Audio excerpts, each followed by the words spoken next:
the element of politics creeping into how the sport is managed.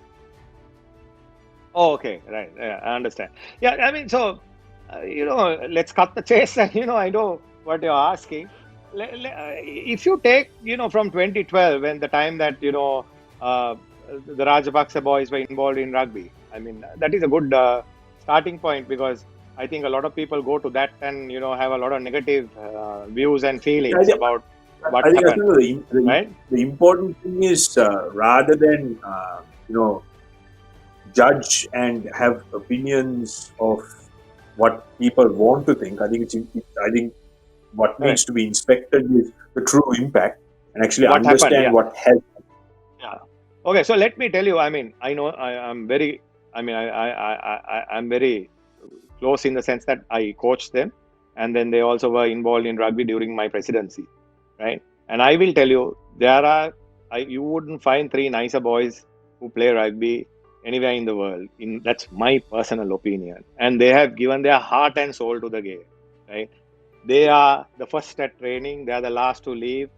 They support each other in the sense that whatever team they are playing for, and they've been really outstanding on and off the field, right? So the issue was that, obviously everybody wants to try and win. I mean, that's a natural thing, right?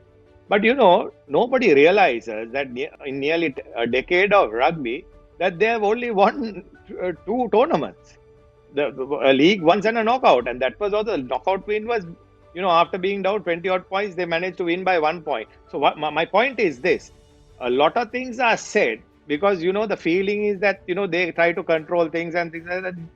But if you have good strong administrators, right, and people are doing the right thing, it's all negated. And also, they they do not try and do that sort of thing. Everybody wants to try and win fair and square, most of them, right? Certain people don't, right? But I'm telling you, you need the political support to develop sport in a country like Sri Lanka.